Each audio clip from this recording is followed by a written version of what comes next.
Kita menggunakan pola politik rasional, bukan politik emosional. Ada dua nama yang mungkin sudah mendeklarasikan populer.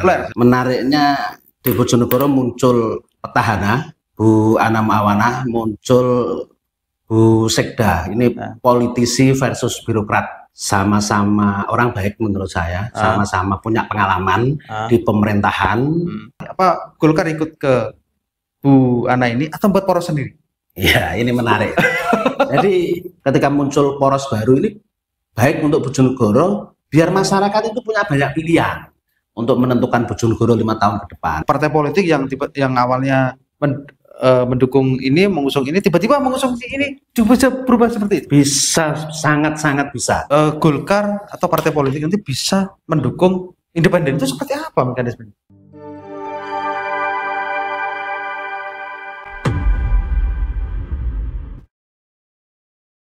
Oke, selamat datang di Jawa Pos Radar Bojonegoro Podcast, sebuah program yang nanti akan mengupas tuntas berbagai isu-isu yang hangat di masyarakat. Seperti edisi-edisi sebelumnya, hari ini kita akan membahas tentang berdiskusi ya tentang persiapan pilkada Bojonegoro yang akan digelar bulan November nanti. Ya, nanti kita akan lebih jauh mengupasnya dengan narasumber kita. Telah hadir di studio Bapak Ahmad Supriyanto. Oke. Selamat siang. Waalaikumsalam. Selamat siang. Oke. Pak Pri ini adalah Wakil Ketua 1 DPD Golkar Bojonegoro. Iya, betul. Oke Pak Pri.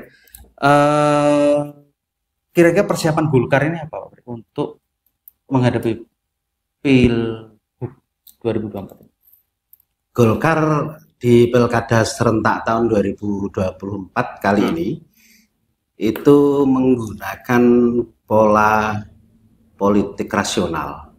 Artinya kita tidak membuka pendaftaran calon, tapi kita menggunakan pola politik rasional sebagaimana arahan pimpinan. Artinya begini, Partai Golkar itu partai kader, tetap akan mendorong kader itu untuk maju. Oh gitu. Yang potensial untuk maju, baik itu di posisi S1 maupun S2-nya. Tapi bila itu tidak memungkinkan, kita menggunakan pola politik rasional, bukan politik emosional. Artinya yang kira-kira bisa berpotensi untuk menang, itulah yang akan kita dukung. Begitu. Oke, melihat kondisi saat ini, Golkar ini akan bertarung menjadi cabub atau cawabubnya. Kalau melihat jadi iya begini. Makanya instrumen yang digunakan di Golkar itu untuk menentukan sikap atau arah politik itu adalah survei. Survei. Tentu untuk Golkar Bojonegoro kita tahu diri, tahu posisi karena kita hanya 5 kursi. Yang 2024 itu hasil pemilu legislatif kita hanya 5 kursi. Untuk berangkat sendiri jelas tidak mungkin karena butuh koalisi, sehingga kita tetap tahu diri, dan untuk menentukan sikap dan arah dukungan maupun mengusung sendiri, Partai Golkar menggunakan instrumen survei. Itu yang dinamakan politik rasional. Dari hasil survei itulah nanti yang akan dijadikan landasan Golkar untuk menentukan sikap. Survei ada 3 kali nanti, dan DPP sudah menurunkan rekomendasi. Ada 14 lembaga survei yang direkomendasikan, dan kebetulan kemarin tanggal 7 sampai tanggal 12 survei tahap awal sudah selesai. Yang dari LSI, DNIJA, dan itu sebagai langkah awal kita untuk berdiskusi, mengumpulkan para pengurus untuk menentukan sikap arahnya Golkar Bojonegoro ini kemana. Oh gitu. Kapan kira-kira sikapnya Golkar ini mungkin dideklarasikan? Dalam waktu dekat ini kita akan mengumpulkan para pengurus. Kita sudah diberi hasil survei sama DPD Provinsi yang kemarin dipresentasikan di DPP, dan ini akan kita breakdown ke teman-teman pengurus. Untuk mekanisme menentukan sikap ini, Golkar kan ada yang namanya rapat pleno. Jadi pengurus pleno dan harian, serta pengurus kecamatan. Nanti forumnya adalah forum rapat pleno diperluas untuk menentukan sikap itu yang dasarnya adalah hasil survei itu.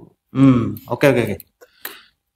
Ini kan saat ini kalau kita melihat perkembangan di lapangan, Pak ya, di lapangan itu kan ada 2 nama yang mungkin sudah mendeklarasikan populer dan sudah mendeklarasikan dirinya kan gitu. Pertama itu kan ada calon Bupati yang lama ya, petahana Bu Ana Mawana itu. Yang kedua ini ada yang Bu Sekda Bu Nurul Azizah. Kira-kira Golkar itu akan ikut salah satunya atau membuat poros sendiri? Iya. Jadi begini Mas, menariknya di Bojonegoro muncul petahana Bu Ana Mawana, muncul Bu Sekda. Ini politisi versus birokrat, versus birokrat, dan sama-sama orang baik menurut saya, sama-sama punya pengalaman di pemerintahan, dan itu kemarin juga terpotret di hasil survei. Surveinya Golkar ada? Dua-duanya muncul. Dan memang faktanya di lapangan tidak bisa dipungkiri kedua tokoh ini surveinya tinggi, cuman memang petahana masih di atas gitu ya, di atas. Keduanya tinggi dari sisi popularitas. Bu Ana juga kuat, Bu Nurul juga kuat, terus dari sisi kesukaan juga kuat. Mereka berdua, tapi posisinya Bu Ana masih di atas. Itu hasil survei tahap pertama kita. Ini kan kalau melihat perkembangan berita-berita ini kan, kalau Bu Nurul kan majunya lewat jalur independen. Sudah mendaftar di independen. Kalau yang Bu Ana ini kan belum. Tapi sepertinya nanti kan tetap lewat partai politik. Artinya seperti apa nanti? Apa Golkar ikut ke Bu Ana ini atau buat poros sendiri? Ya, ini menarik. Jadi gini Mas. Kalau saya melihat sebenarnya Bu Nurul ini punya sejarah ya dengan Golkar. Jadi leluhurnya beliau ini dulu Golkar sebenarnya. Cuman jalur yang dipilih beliau adalah jalur perseorangan kan gitu. Sehingga kita sebagai pengurus partai ini justru menurut saya eksistensi partai politik dengan perseorangan ini, jalur independen nanti akan dipertaruhkan menurut saya. Akan sangat dipertaruhkan ketika beliau mengambil jalur perseorangan ya. Nah, Bu Ana saya sangat pasti dia akan mengambil jalur partai politik karena beliau ketua partai dan bisa mengusung sendiri caratannya. Petahana itu bisa mengusung sendiri karena partai PKB itu 13 kursi kan bisa mengusung. Nah, posisinya Golkar gimana? Kan begitu tadi. Posisinya Golkar sampai saat ini masih sangat dinamis. Masih sangat dinamis, bisa ke petahana, bisa membuat poros baru, bahkan bisa bergabung dengan independen. Cuma dengan banyak pertimbangan. Jadi masih sangat dimungkinkan muncul poros baru menurut saya. Dan ini lebih baik buat masyarakat Bojonegoro ya. Ketika muncul poros baru ini baik untuk Bojonegoro, biar masyarakat itu punya banyak pilihan untuk menentukan Bojonegoro 5 tahun ke depan. Jadi pilihan A, pilihan B, pilihan C gitu. Dan saat ini memang sudah muncul kayaknya kelompok-kelompok yang berusaha memunculkan poros baru di luar petahana, di luar jalur perseorangan kan begitu. Menariknya tadi Golkar atau partai politik nanti bisa mendukung independen, itu seperti apa mekanismenya? Ya bisa saja kan untuk pendaftaran calon yang melalui jalur partai politik kan nanti di Agustus. Jalur di Agustus ini proses pendaftaran itu format formulir dukungan untuk jalur perseorangan. Pendaftarannya kan belum ini. Jadi beliau ini Bu Nurul dan Bu Gus Nafi daftarnya kan belum, baru memasukkan syarat formulir dukungan yang dipersyaratkan oleh KPU kan begitu. Kalau menurut saya masih memungkinkan yang namanya politik ya, kita berbicara hari ini tentu kita keluar dari ruangan ini juga memungkinkan untuk berubah peta-peta itu Mas. Berarti intinya masih sangat dinamis ini. Sangat dinamis. Berarti artinya partai politik yang awalnya mendukung ini, mengusung ini, tiba-tiba mengusung ini bisa berubah seperti itu? Bisa, sangat-sangat bisa. Karena apa ya? Sekali lagi ada 50 kursi di Bojonegoro, Golkar di PKB 13 kursi, masih ada 37 kursi ya, yang memungkinkan untuk muncul poros baru. Sehingga memang wajar ketika saat ini muncul kelompok-kelompok masyarakat yang mulai foto-foto bertebaran itu ya. Mulai dari poros Ndolok Gede, ya, Mas Setiowono ya.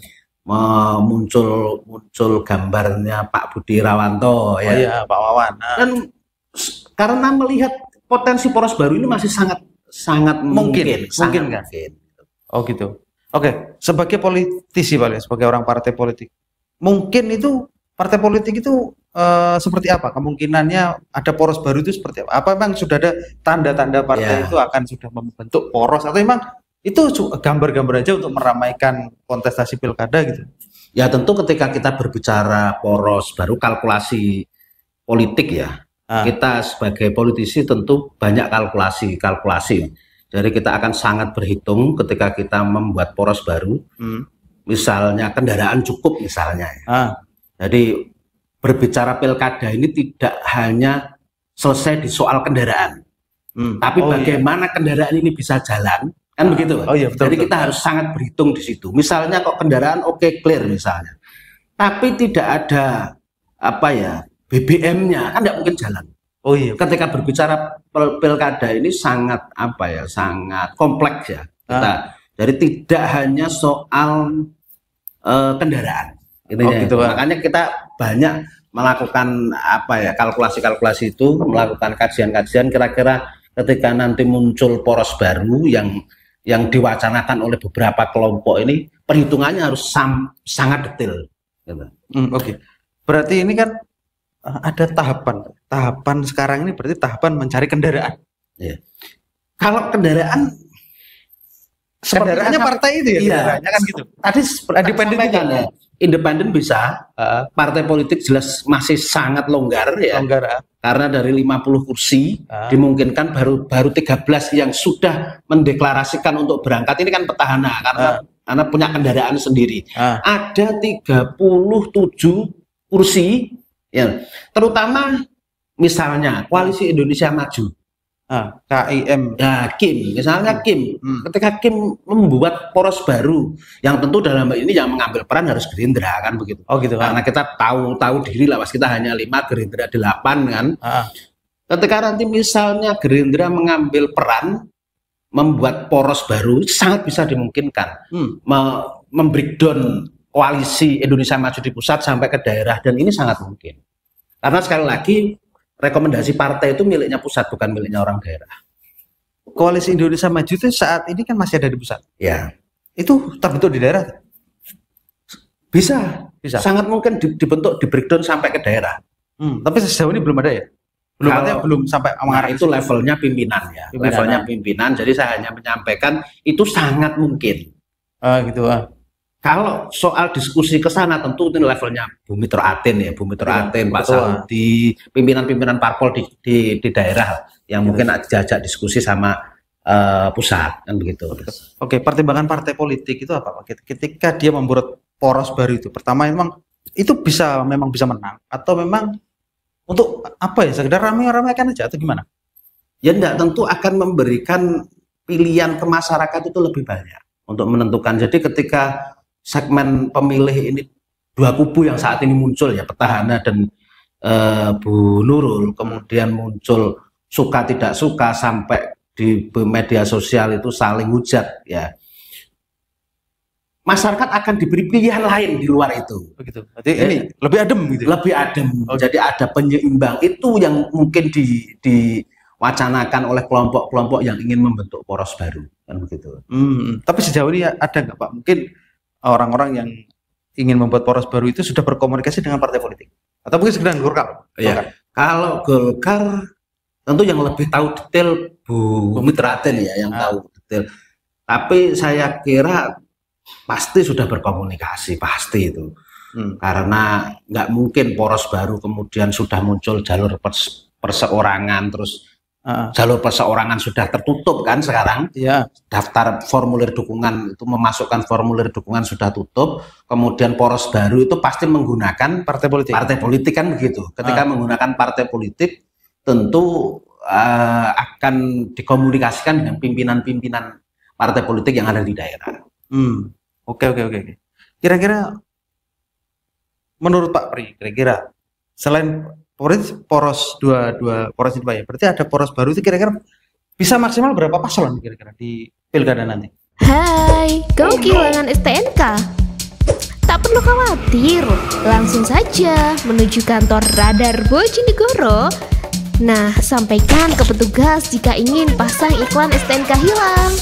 Ya, pasang iklan STNK hilang cuma Rp68.000 saja. Kalau saya 3 paslon lah. 3 paslon. Kemungkinan ada. Kalau kalkulasi matematika ya, dari 37 sisa kursi di luar PKB ya 13. Itu kalau sesuai aturan kan bisa 3, Mas. Bisa 3 lagi, tapi kan nggak mungkin lah sampai nanti. Kalau ber-3 tambah 2 kan berarti 5 paslon. Oh gitu. Kalau hitungan saya muncul itu nanti 3 paslon.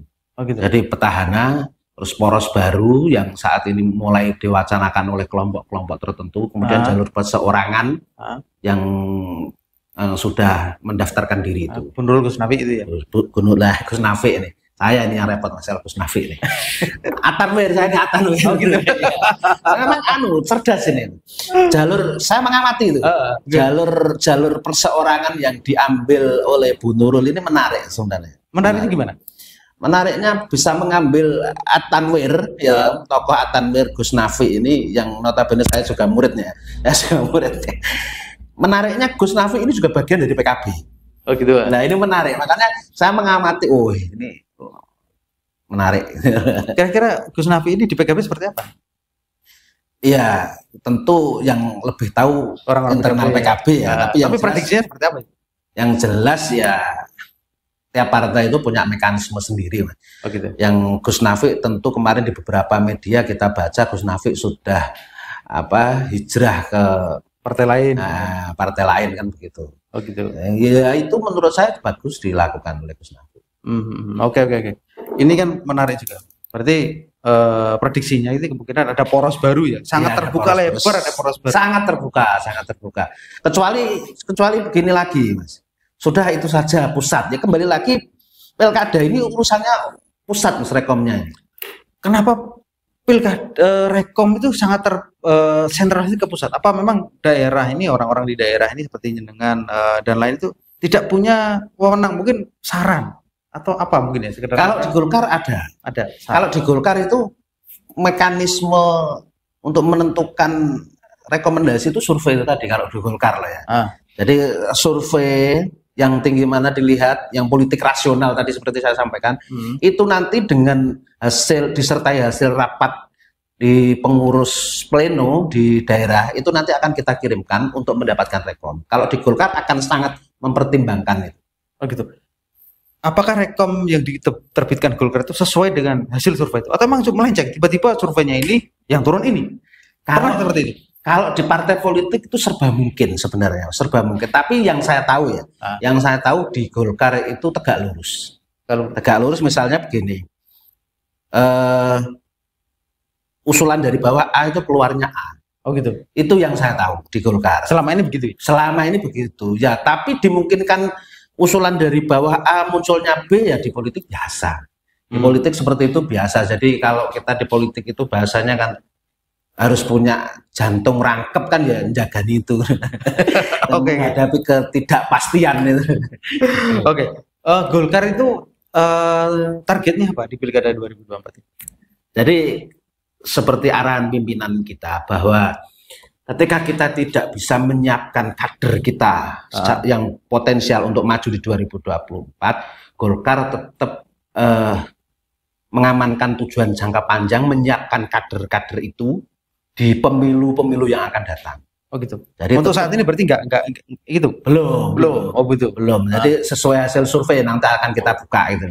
Jadi ketika misalnya tahun ini, periode ini tidak bisa memberangkatkan kader yang potensial, kita tetap fokus menyiapkan kader kita untuk di pemilu-pemilu yang akan datang. Itu Golkar seperti itu arahannya kemarin. Oh gitu. Oke.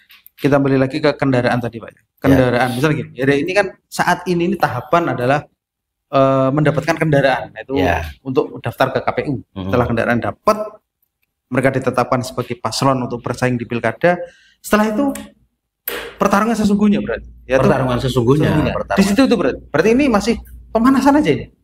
Ya, ini bagian dari proses itu bagian kecil ya. Iya, bagian dan memang ini dibutuhkan seorang politisi. Jadi politisi itu tidak selesai di grassroots, tidak selesai di pemilih, tapi bagaimana kita komunikasi politik dengan ketua-ketua partai, dengan partai-partai yang lain, yang ke atas, ini juga dibutuhkan komunikasi politik itu. Makanya kan ini bagian yang penting juga ketika kita ingin berangkat di pilkada ini kan. Oh gitu. Untuk mendapatkan kendaraan. Oke Pak Pri. Mendapatkan kendaraan lewat partai. Itu kenapa kok harus ada membentuk tim sukses lagi? Apa emang nggak cukup dari partai itu sudah cukup jalan gitu, atau gimana? Apa emang harus membentuk? Selama ini kan begitu. Ya. Membentuk tim sukses sendiri. Ketuanya ini, ya, terus ini gitu. Jadi pilkada ini kan memang sangat kompleks, sangat kompleks. Ketika misalnya berangkat dengan koalisi partai yang notabene latar belakang partai ini berbeda dengan partai yang lain, sehingga tentu dibutuhkan persamaan persepsi untuk kemenangan kan begitu, sehingga dibutuhkan namanya tim sukses. Sehingga disatukan untuk menyamakan ini Mas Nurkozin dari partai A, Mas ini partai B, kan nanti kalau bergerak sendiri-sendiri kan loh, ini targetnya ini kan enggak kawan. Oh gitu. Golkar ini 2018 ikut kontestasi Pilbub ya. Iya, kita punya pengalaman pahit itu. Oh, gitu. Kita 2018 itu kita mengusung kader terbaik kita yaitu Bu Mitratin di Pilkada 2018 dan itu pil pahit. Kita tidak menyangka pada saat itu Bu Mit akan kalah ya karena survei, makanya survei itu juga bisa dijadikan salah satu instrumen, tapi juga tidak bisa sepenuhnya kita tergantung pada hasil survei. 2018 itu survei kita tinggi, survei kita sangat tinggi dan itu pengalaman pahit buat kita, sehingga di 2024 ini jangan sampai terjadi lah. Makanya kita berpikir rasional seperti arahan pimpinan kita, pilkada serentak 2024 Golkar menggunakan politik rasional bukan politik emosional. Artinya apa? Kita bila tidak bisa mendorong kader kita untuk berangkat, kita akan berpikir rasional mendorong calon-calon yang peluangnya menang itu tinggi. Oh gitu. Tantangannya apa? Pilkada yang kemarin itu sama yang akan datang ini seperti apa? Tantangannya seperti apa? Apa memang pemilih itu sudah bertambah dan berubah-ubah? Iya. Yang menarik itu persoalan pemilih ya, persoalan pemilih di 2018 sama 2024 ketika saya potret baca-baca di 2018 kenapa kok bisa kalah kan begitu. Kemudian di 2024 ini yang kita berdasarkan hasil survei memang ya ini perlu pembelajaran untuk kita bersama ya. Mayoritas pemilih kita itu masih bisa berubah pilihannya itu dengan money politik. Begitu. Ini hasil survei. Berarti awalnya dukung si A, tiba-tiba pagi-pagi berubah menjadi si B. Iya, dan itu jumlahnya mencapai 42 sekian persen. Oh, seperti itu? Iya. Itu hasil survei. Berubah haluan? Iya, dengan adanya money politik. Makanya ini kan perlu pemikiran kita bersama lah untuk mengedukasi masyarakat. Iya, tapi gimana lagi lah. Sulit kayaknya ini jaringannya. Pengalaman di pileg kemarin memang seperti itu, Pak? Kalau pilek agak beda lah saya. Agak beda. Jadi kalau pilek ya menggunakan itu, tapi kalau saya agak beda. Agak bedanya kos politik yang saya keluarkan itu tidak banyak. Oh gitu. Tidak banyak. Tapi tetap banyak sekali kan? Iya, karena kan banyak sekali. Tapi tetap itu pola pikir masyarakat kita masih pragmatis. Masih pragmatis. Jadi emang di seluruh Indonesia atau emang di Bojonegoro aja nih? Kayaknya ini seluruh Indonesia. Kemarin memang benar apa yang disampaikan beberapa tokoh kita bahwa pemilu kemarin itu pemilu yang sangat brutal ya. Oh, gitu. Sangat brutal. Tentu harapan kami selaku pengurus partai yang ada di daerah ke bapak-bapak yang ada di pusat agar sistem pemilu kita coba dievaluasi. Kalau saya memang benar harus dilakukan evaluasi, diperbaiki agar tidak kemudian pemilu ini menjadi brutal. Oke Pak Pri. Ini kita tunggu rekomendasi Golkar kira-kira kapan, Pak Pri? Mungkin dalam waktu dekat itu mungkin 1 bulan lagi atau mungkin menjelang pendaftaran di KPU itu. Jadi begini Mas Kozin, Golkar itu rekomendasi memang belum turun, tapi Golkar sudah memberikan surat tugas atau penugasan ke Bu Mitratin untuk melakukan terjun ke masyarakat, ke melakukan pendekatan ke masyarakat, dan setelah ini baru saja kemarin DPP mendapatkan presentasi hasil survei dari LSI tahap pertama untuk memotret posisi Bojonegoro ya di Pilkada serentak 2024. Mungkin dalam waktu dekat ya, mungkin di bulan 7 itu rekomendasi tentu insya Allah sudah turun Golkar ini mengusung siapa. Dan tentu yang lebih paham detail adalah Bu Mitratin. Oke, berarti ketua. Menunggu hasil survei dulu. Ya, Golkar. Hasil survei sudah turun kita. Oh, sudah turun. Sudah turun. Tahap 1 sudah turun. Ada survei lagi berarti tahap berikutnya? Nanti tahap 2, jadi dari 14 lembaga survei yang direkomendasikan DPP itu, tahap pertama kita LSI Deni JA di Bojonegoro, mungkin tahap 2 bisa ganti lembaga survei yang lain yang direkomendasikan. Tahap 3 nanti juga diganti lagi di sampling, di random lembaga survei.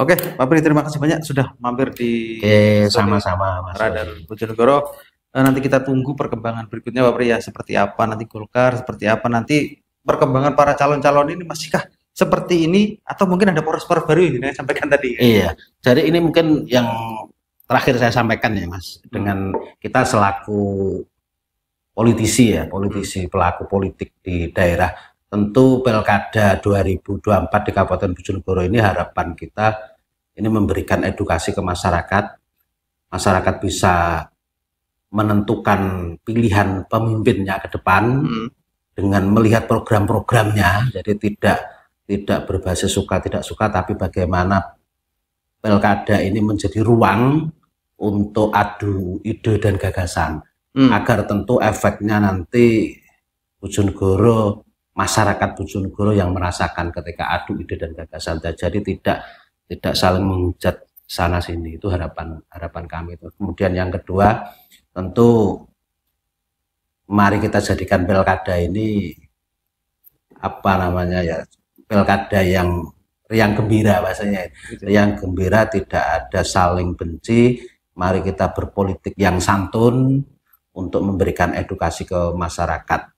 Saya yakin nanti calon-calon yang muncul itu adalah calon terbaik.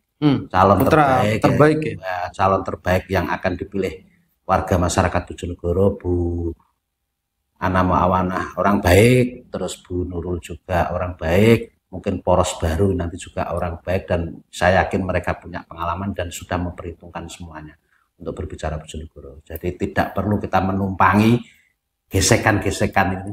Jadi kalau bisa kita menjaga kondusivitas, kan mulai panas Mas ini. Itu harapan kami. Oke, terima kasih banyak.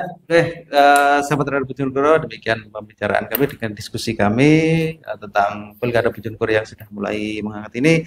Semoga apa yang kita diskusikan ini bisa menjadi inspirasi, bisa menjadi informasi untuk kita semua. Sampai jumpa di edisi berikutnya. Assalamualaikum warahmatullahi wabarakatuh. Waalaikumsalam warahmatullahi wabarakatuh.